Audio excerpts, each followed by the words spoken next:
Hello दोस्तों, स्वागत है आपका एक नए वीडियो में। आज की इस वीडियो में हम क्लास 12th फिजिक्स में महत्वपूर्ण आंकिक प्रश्नों पर चर्चा करेंगे जो कि कई बार बोर्ड एग्जाम में पूछे जा चुके हैं। आप लोगों को पता होगा कि यूपी बोर्ड एग्जाम की परीक्षाएं बहुत ही निकट आ चुकी हैं, तो आप लोग ऐसे प्रश्नों को बिल्कुल भी छोड़ करके न जाएं, ठीक है। नहीं तो आपको जो है पछताना पड़ेगा। ये कई बार बोर्ड एग्जाम में पूछा जा चुका है, लगभग 2 से 3 बार, तो इस बार भी ये पूछा जा सकता है। तो इस सवाल का हम सबसे पहले सॉल्यूशन देखेंगे, ठीक है। तो इसे कैसे सॉल्व करेंगे। कह रहा है कि एक अनंत लंबाई की एक समान आवेशित सीधी तार का रैखिक आवेश घनत्व 10 गुणे 10 की घाते -8 कूलाम प्रति मीटर है। तार में 2 सेंटीमीटर दूर उत्पन्न वैद्युत क्षेत्र की तीव्रता ज्ञात कीजिए। ऐसे सवालों को हल करते समय सबसे पहले हम ये ध्यान देंगे कि इसमें दिया क्या गया है, ठीक है। सवाल में सबसे पहले ये देखेंगे कि इसमें क्या दिया गया है। तो इसमें दिया गया है एक समान आवेशित सीधे तार का रैखिक आवेश घनत्व दिया गया है। कितना दिया गया है, सबसे पहले यहाँ पर लिखेंगे दिया है। हमें क्या क्या दिया गया है सबसे पहले हम इससे लिखेंगे, ठीक है। यहाँ लिखेंगे दिया है, तो क्या दिया है, यहाँ पर दिया है रेखीय आवेश घनत्व। रेखीय आवेश घनत्व को लैम्डा से लिखते हैं, तो रेखीय आवेश घनत्व बराबर हो जाएगा 10 गुणे 10 की घाते -8 कूलाम पर मीटर, कूलाम पर मीटर, ठीक है।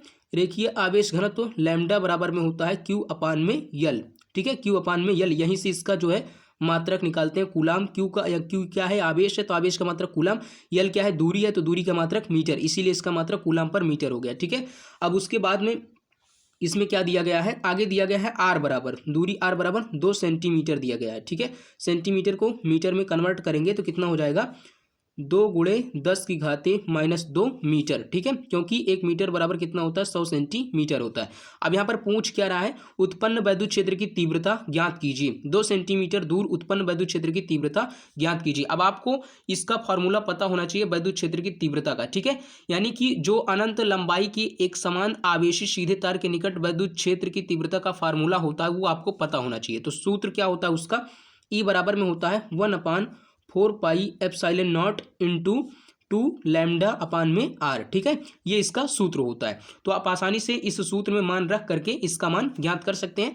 हम जानते हैं कि 1/4 पाई एप्सिलॉन नॉट का जो न्यूमेरिकल वैल्यू होता है 9 गुणे 10 की घाते 9 न्यूटन मीटर स्क्वायर पर कूलाम स्क्वायर, और यहाँ पर 2 इंटू लैम्डा का मान कितना है 10 गुणे, यहाँ दशमलव के बाद जीरो का कोई मतलब नहीं होता, ठीक है, इसलिए नहीं लिख रहे हैं।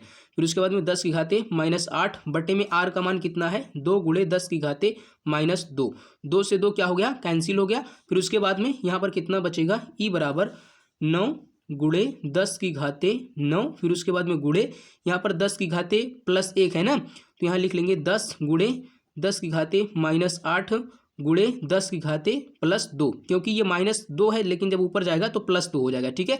अब यहाँ पर गुणे में घाते जुड़ जाती हैं जब उनका आधार समान होता है, ठीक है, बेस, यानी जैसे a की घाते यम गुणे a की घाते यन, इसका फार्मूला क्या होता है, a की घाते यम प्लस में यन, ये इसका सूत्र होता है, ठीक है। तो यहाँ से हम क्या करेंगे, ई बराबर लिखेंगे 9 गुणे, यहाँ 10 की घाते कितना, 10 की घाते 10 हो जाएगा, ठीक है। एक यहाँ है 9 यहाँ है, तो 9 कितना हो जाएगा 10 गुणे 10 की घाते -6, ठीक है।